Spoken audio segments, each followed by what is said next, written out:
नमस्कार, आप सभी का स्वागत करता हूं अपने YouTube चैनल सुरेंद्र सिंह बोरा में। साथियों, बीएड ब्रिज कोर्स के लिए इस समय जो है कि काफी महत्वपूर्ण सूचना आ रही है, काफी महत्वपूर्ण खुशखबरी कह सकता हूं, महत्वपूर्ण जानकारी इसको कह सकते हो कि जैसा कि आप सभी लोगों को मालूम है, बीएड ब्रिज कोर्स प्रशिक्षितों की याचिका माननीय सर्वोच्च न्यायालय में विचाराधीन है और वो जो है कि याचिका माननीय सर्वोच्च न्यायालय में चल रही है। तो देश के किसी भी राज्य से आप बीएड ब्रिज कोर्स प्रशिक्षित अभ्यर्थी हैं तो निश्चित रूप से आपके लिए एक अच्छी खबर जल्दी ही आने वाली है। और ये खबर क्या होने वाली है, ये आपको थोड़ा सा ध्यान देना होगा कि उत्तराखंड राज्य की जो याचिका Gopal Singh versus others, Gopal Singh and others versus state of Uttarakhand वाली जो याचिका माननीय सर्वोच्च न्यायालय में लगी है, तो उस याचिका के अगेंस्ट कुछ डिप्लोमा होल्डर्स जो है कि माननीय सर्वोच्च न्यायालय में अपनी याचिका लगाने वाले हैं या ये याचिका डाल रहे हैं। तो ये बेहतरीन मौका है आप लोगों के लिए वैलिड होने का, और बेहतरीन मौका है कि ये अब निश्चित रूप से आप लोगों के पक्ष में आएगा। साथियों, मैं ये कहना चाहता हूं कि अगर जैसे ही डिप्लोमा होल्डर्स की तरफ से याचिका माननीय सर्वोच्च न्यायालय में लगती है तो वो जो है कि कहीं न कहीं निर्णायक मोड़ पे ये याचिका जाएगी और काफी निर्णायक साबित होगा कि ब्रिज कोर्स प्रशिक्षित अभ्यर्थियों के लिए क्यों होगा, ये भी थोड़ा सा मैं आप लोगों को बताना चाहता हूं कि ये जो है कि क्यों आप लोगों के लिए महत्वपूर्ण होने वाला है। साथियों, आप लोगों ने देखा होगा 23 अगस्त 2010 को एनसीटी द्वारा जो है कि प्राथमिक शिक्षक बनने के लिए जो क्वालिफिकेशन डिसाइड की जाती है, तो उसी वो क्वालिफिकेशन डिसाइड की जाती है आरटी एक्ट 2009 के लागू होने के आधार पर। जब आरटी एक्ट 2009 लागू हुआ तो 23 अगस्त 2010 को एनसीटी को ऑटोनोमस बॉडी बनाया जाता है कि वो शिक्षक, प्राथमिक शिक्षक बनने के लिए क्वालिफिकेशन डिसाइड करेगा, राष्ट्रीय अध्यापक शिक्षा परिषद द्वारा डिसाइड की जाएगी। तो साथियों, 9 अप्रैल 2010 को जो है कि जो निःशुल्क एवं अनिवार्य बाल शिक्षा अधिकार अधिनियम का मूल नियम है, उसी मूल नियम में जो है कि ब्रिज कोर्स प्रशिक्षण का क्या है कि प्रशिक्षण का जो है कि मिनिमम क्वालिफिकेशन के तहत जन्म हुआ, यानी कि ओरिजिन हुआ। मैं कहता हूं कि उसी पे ब्रिज कोर्स का ओरिजिन हुआ। जो एनसीटी का गजट नोटिफिकेशन 28 जून 2018 है, वहां पर जो है कि ब्रिज कोर्स के ओरिजिन वाला जो वर्जन है उसको बदला गया। बीएड अभ्यर्थी भी जो है कि प्राथमिक शिक्षा, प्राथमिक स्कूलों में अध्यापक बन पाएंगे। उन्हें नियुक्ति के बाद 2 साल के भीतर एनसीटी से मान्यता प्राप्त 6 महीने का ब्रिज कोर्स को है। तो ये इसका कहीं न कहीं ये जो उनके ऊपर ठप्पा है, ये ठप्पा जो है ये डिप्लोमा होल्डर से हटा देंगे, क्योंकि आरटी एक्ट का जो मूल नियम है, मूल नियम जो 9 अप्रैल 2010 का बना हुआ है, उस मूल नियम के तहत हम लोग पूरी तरीके से सुप्रीम कोर्ट के नजरों में आ जाएंगे। और क्योंकि जो अभी तक पर्दा पड़ा हुआ है ब्रिज कोर्स क्वालिफिकेशन को लेकर का, वो पूरा पर्दा यानी कि जो काले बादल हैं वो पूरी तरीके से डिप्लोमा होल्डरों की तरफ से छांटे जाएंगे। और जो चीजें देवेश शर्मा में हमारे अगेंस्ट हैं, वो जो चीजें हमारे अगेंस्ट थी देवेश शर्मा वाले केस में, उससे भी धीरे धीरे पर्दा हट जाएगा। और निश्चित रूप से ये पर्दा हटने वाला है, क्योंकि हम चाहते हैं कि जितने भी डिप्लोमा होल्डर्स जो है कि हमारे अगेंस्ट माननीय सर्वोच्च न्यायालय में जाएंगे तो उतना ही हमारे लिए अच्छा होगा कि आरटी एक्ट का जो मूल दस्तावेज है, मूल दस्तावेज में हमारे लिए कानून बनाया गया है, जो कि आरटी एक्ट का सेक्शन 38 में क्या है उसको रखा गया है। आरटी एक्ट का सेक्शन 38 जो भी साथी हैं पढ़ लेना, कहीं न कहीं वो जो है कि आप लोगों के लिए एक डिसाइडर होगा और वो डिसाइड किएगा कि ये आरटी एक्ट का जो 2009 का जो अधिनियम है, उस अधिनियम में पूरी तरीके से समाहित है। तो इसलिए जो है कि इन लोगों को बाहर नहीं किया जा सकता। ये जो है कि जो एनसीटी को पावर दी गई थी 23 अगस्त 2010 को प्राथमिक शिक्षकों को नियुक्त करने के लिए क्वालिफिकेशन डिसाइड करने वाला, उसी प्रावधान में ये सब चीजें हुई हैं। तो इसलिए जो है कि ये वन टाइम था, ये बेहतरीन चीजें होंगी। तो जब मैं उन डिप्लोमा होल्डर्स को भी बहुत बहुत बधाई देना चाहता हूं कि जो लोग ये चीजें। अब दूसरी चीज, एक निर्णायक चीज और क्या हो सकती है, देखिए, जितने भी डिप्लोमा होल्डर्स अगर जो है कि ब्रिज कोर्स के अगेंस्ट सुप्रीम कोर्ट में याचिका लगाते हैं, तो यानी कि वो लोग बनेंगे पिटिशनर। उन लोगों का नाम आएगा 1 2 3 4 5 करके पिटिशनरों की लिस्ट आएगी। तो खुदा खास्ता जो है कि उत्तराखंड में जो है कि मान लिया जाए जो बची हुई सीटों पर काउंसलिंग हो गई, तो वो लोग जो है कि काउंसलिंग में शामिल नहीं हो पाएंगे। क्यों नहीं हो पाएंगे? देखिए, हमारे अगेंस्ट जाएंगे तो हम जो है कि विभाग को ये सारी चीजें जहां जहां क्वालिफिकेशन होगी तो विभाग के माध्यम से सभी जिला शिक्षा अधिकारियों को उन लोगों का केस की संबंधित जानकारी की लिस्ट भेज देंगे। तो अब देखिए, तो वो लोग जो है कि वहां पर जो है कि जब तक उनका केस माननीय सर्वोच्च न्यायालय में पेंडिंग रहेगा तब तक वो, अगर बाय द वे उनने आवेदन भी किया गया, अगर वो जो है कि उनका नंबर काउंसलिंग में आ जाएगा तो वो काउंसलिंग में शामिल नहीं हो पाएंगे। अगर बाय द वे काउंसलिंग में शामिल हो भी जाएंगे तो वो ज्वाइनिंग नहीं ले पाएंगे जब तक कि उनका जो है कि सुप्रीम कोर्ट का ब्रिज कोर्स के अगेंस्ट गया हुआ केस समाप्त नहीं हो सकता। अब यहां पर देखिए एक चीज और रहेगा कि अगर जो है कि विभाग उनसे कहता है कि नाम कटा करके लाओ तो हम जो है कि आपको नियुक्ति दे देंगे। विभाग ये भी कहेगा कि आप पिटिशनर है, पिटिशनर की लिस्ट से अपना नाम कटा करके लाओ और आप जो है कि कोर्ट की, सुप्रीम कोर्ट के एनओसी लाओ। तो प्रत्येक व्यक्ति का जो एनओसी से नाम कटेगा। मैं कई बार आप लोगों को बता चुका हूं कि अपने पैर में कुल्हाड़ी ना मारे। एनओसी से नाम काटने में आपके लाखों रुपए, जितने रुपए आप, क्योंकि आपके बेवजह जो रुपये आप लगा रहे हो कोर्ट में अगेंस्ट किसी के, तो उससे कई गुना ज्यादा हो सकता है कि 1 लाख रुपए की डिमांड कर लेगा नाम कटाने में। अगर जब तक आपका सुप्रीम कोर्ट में याचिका में नाम होगा तब तक आपको नियुक्ति नहीं मिलेगी। ये चीज मेरे से नहीं, आप लोग कहोगे कि ये हमारे ऊपर दबाव डाल रहा है या प्रेशर डाल रहा है, ये आप किसी एडवोकेट से पूछ लीजिएगा या किसी जो भी आदमी है विभाग में, जो भी आप लोगों का विभाग में जानकारी है, तो निदेशालय स्तर पर प्रारंभिक शिक्षा निदेशालय से भी पता कर रहे हैं कि अगर आप पिटिशनर बनते हैं और काउंसलिंग में आपका नंबर आ जाता है तो आपको तब तक नियुक्ति नहीं मिलेगी जब तक आप जो है कि वहां पर पिटिशनर होंगे। तो वहां से आपको नाम कटाना, और नाम कटाने में आपके हजारों रुपए लगेंगे।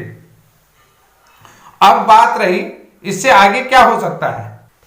जो भी डिप्लोमा होल्डर्स भाई हैं, उन भाइयों से मैं एक ही चीज कहता हूं कि देखिए, आप सभी लोग जो हैं कि प्राइमरी शिक्षक बनने के लिए वैलिड हैं। हम यानी कि बीएड ब्रिज कोर्स प्रशिक्षित आज भी अपनी वैलिडिटी के लिए लड़ाई लड़ रहे हैं। ठीक है, आप लोग वैलिड हैं।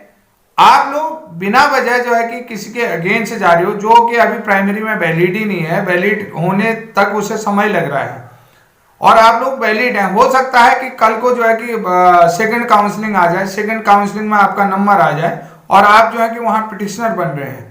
तो पिटिशनर बन रहे हैं तो जिनके अगेंस्ट आप कोर्ट में जा रहे हो, विभाग को वो लिस्ट तो देंगे। पता है, हमने 169 लोगों की लिस्ट विभाग को दी है। 169 लोगों के अगेंस्ट आप लोग कोर्ट पे जा रहे हैं और आप लोगों का नाम वहां जाएगा, और काउंसलिंग में जो है वो लिस्ट पूरे जो है कि जिला शिक्षा अधिकारी को, हमारी जैसे 169 की हर जिला बेसिक शिक्षा अधिकारी के पास लिस्ट गई हुई है नाम वाइज। तो वैसे जो है कि आप लोगों की भी नेम वाइज जो है कि लिस्ट चले जाएगी। बाय द वे, आपकी काउंसलिंग में नंबर आ गया और नियुक्ति के लिए आ गया तो आपको नियुक्ति में तब तक लटका दिया जाएगा जब तक जो है कि ब्रिज कोर्स का केस फाइनल नहीं होता है, फाइनल नहीं होता। इसलिए जो है कि मैं आप लोगों से कहता हूं कि जब आप लोग वैलिड हैं, चाहे एनआईवास डीएलएड हो, चाहे डाइट डीएलएड हो, चाहे हरियाणा डीएलएड हो, चाहे एमपी डीएलएड हो, जो भी है वो जो है कि इसलिए जो है कि आप लोग, और आपका जो है कि आर्थिक नुकसान बिना वजह का आर्थिक नुकसान है, इसलिए बिना वजह आर्थिक नुकसान भी आप ना करें। हो सकता है कल के दिन आप पिटिशनर बन गए, उन्होंने कहा कि अभी हमारी नियुक्ति थोड़ी लग रही है, तो हो सकता है अभी मार्च में नई पोस्टें आ गई, जैसे कि दिसंबर वाले जो डाइट डीएलएड वाले साथी हैं, दिसंबर के साथी भी हैं, जो दिसंबर वाले साथी, हो सकता है मार्च में जो है कि नई रिक्रूटमेंट आ गई, नई भर्ती आ गई। देखिए, अधिकतर ब्रिज कोर्स प्रशिक्षित अभ्यर्थी उसमें आवेदन नहीं कर पाएंगे, वो जो है कि 42 से पार हो चुके हैं अधिकतर। तो रही बची सीटें आपके लिए, उत्तर प्रदेश डीएलएड ऑलरेडी बाहर हो गया है। और रही बात, अगर ट्राई लैंग्वेज फॉर्मूला आ गया, भाषा संस्कृति वाली बात आ जाएगी, तो भाषा संस्कृति वाले में भी आपको जो है कि जो अन्य राज्यों के डीएलएड प्रशिक्षित है, चाहे एमपी के हों, देखिए बात वहीं पर आएगी जैसे झारखंड टेट वर्सेस सीटेट वाला आया, तो वहां पर भी आप लोगों को बताऊं कि आपके अगेंस्ट फिर चीजें हो जाएंगी अभी, क्योंकि देखिए आपके चीजें आगे कोई भाषा और संस्कृति का मामला आएगा तो देखिए वहां पर जो है कि जो क्षेत्रीय भाषा पढ़ाई जाती है वो अलग चीज पढ़ाई जाती है। हमारे यहाँ तो हिंदी है, तो अब देखिए ट्राइबल एरिया है, एमपी में ट्राइबल एरिया है, और हरियाणा में भी जो है कि वहां भी भाषा जो है कि या तो पंजाबी पढ़ाई जाती है, आप लोगों को पता है। तो वहाँ भी जो है कि मूल भाषा, जैसे हमारे यहाँ हिंदी है, कहीं उर्दू पढ़ाई जाती, तो वहाँ पर भी जो है कि भाषा और संस्कृति में अलग अलग विषय पढ़ाए जाते हैं।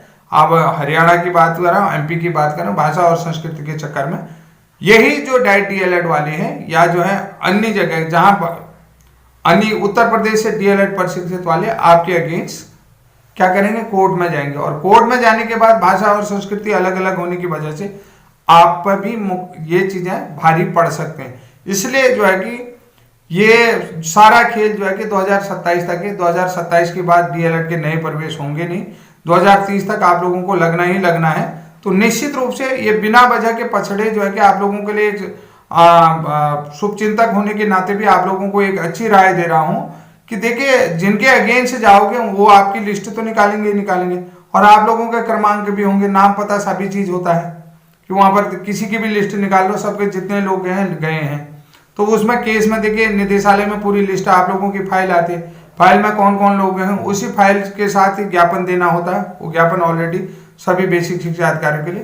तो इसलिए जो है कि अपने भविष्य के रास्ते बंद ना करें, क्योंकि आप लोगों की वजह से सीधा सीधा ब्रिज कोर्स को फायदा होगा। आप लोग अगर सुप्रीम कोर्ट में बीएड ब्रिज कोर्स के अगेंस्ट केस डालते हैं तो आप लोगों को फायदा है कि जो देवेश शर्मा जो एक पर्दा डाला हुआ था ब्रिज कोर्स वाला, वो पर्दा भी ऑलरेडी हट जाएगा।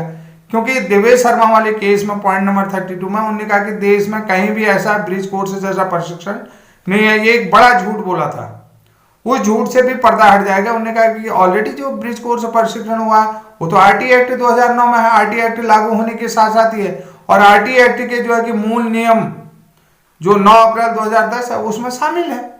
उसके बाद जो है कि आरटी एक्ट की धारा 23 में, जिसमें एनसीटी कह सकती है संशोधन नहीं हो आप लोगों के, उसमें आरटी एक्ट में जो है कि संशोधन किया है कि आरटी एक्ट की धारा 23 में संशोधन किया है। उसके बाद जो है कि निःशुल्क एवं अनिवार्य बाल शिक्षा अधिकार अधिनियम 35 के तहत जो उसकी धारा 38 है, 38 में जो है कि सारे मूल नियम जो है कि नियुक्ति सहित और प्रशिक्षण संबंधित योग्यता उसमें ऑलरेडी शामिल है। क्योंकि ये चीजें अगर हट जाएंगी, ये चीजें कब हटेंगी, ये आपकी वजह से हटेंगी। तो इसलिए मैं आप लोगों को एक सलाह देता हूं कि पहले जो है कि आरटी एक्ट अधिनियम 35 के तहत जो जो धाराएं हैं उन धाराओं को जरूर पढ़ ले। उन धाराओं को पढ़ने के बाद 9 अप्रैल 2010 का जो मूल दस्तावेज है निःशुल्क एवं अनिवार्य बाल शिक्षा अधिकार अधिनियम का जो मूल दस्तावेज है उसको पढ़ लें। उसके बाद 20 फरवरी 2017 का वो आरटी एक्ट संशोधन वाला जो है कि गजट नोटिफिकेशन जो शिक्षा मंत्रालय भारत सरकार की तरफ से 22 फरवरी को प्रकाशित हुआ, उसको जरूर पढ़ लें। तो उसके बारे में जो उसके खंड 2 में क्या लिखा है, ये सारी चीजें आप लोगों को समझ में आ जाएंगे। क्योंकि यही चीजें हम चाह रहे हैं कि यही चीजें वहां खुलासा हो कोर्ट में, और ये चीजें जैसे खुलासा हो जाएगा वैसे हमारे ऊपर मोहर लग जाएगी जीत की। ये चीज मैं तो चाह रहा हूं कि हाँ आप हमारे अगेंस्ट जाओ और हमें जीत की मोहर लग जाए आपकी वजह से। तो ये क्योंकि अभी तक तो जो है कि हर चीज हमारे आगे देवेश शर्मा आ रहा है कि अब आप हमारे अगेंस्ट जाओगे तो देवेश शर्मा वाला केस लाएंगे। हमने वो जो है कि उसमें मूल फोकस होना है, क्योंकि आप हमारे अगेंस्ट जाएंगे, हमने डिफेंड करना है। डिफेंड क्यों करना है, डिफेंड में वही चीजें लगेंगी। ठीक है, आप डायरेक्ट जो है कि क्या हमको पार्टी बनाओगे, पार्टी बनाएंगे तो हम तो अपना जो है कि बिल्कुल शीशे की तरह पर्दे रखेंगे, और जो अभी तक पर्दे से ढका था वो पर्दा हट जाएगा। तो आपको बहुत बहुत बधाई, थैंक यू। अगर आप हमारे अगेंस्ट केस जा रहे हैं तो आपको शुभकामनाएं, क्योंकि आप जल्दी से जल्दी हमारे अगेंस्ट केस में आओ। और मैं आपको धन्यवाद देता हूं, बधाई देता हूं, क्योंकि ये चीजें होनी चाहिए। और जब तक देखिए लड़ाई तब मजा आता है जब उस लड़ाई में कोई अच्छा कॉम्पिटिटर मिले, तो उस लड़ाई का मजा तब आता है। अच्छा कॉम्पिटिटर होने के नाते आपको बधाई देता हूं, शुभकामनाएं देता हूं। जो भी साथी डिप्लोमा होल्डर से हमारे अगेंस्ट जा रहे हैं उनको मेरी तरफ से शुभकामनाएं। तब तक के लिए जय हिंद, जय उत्तराखंड।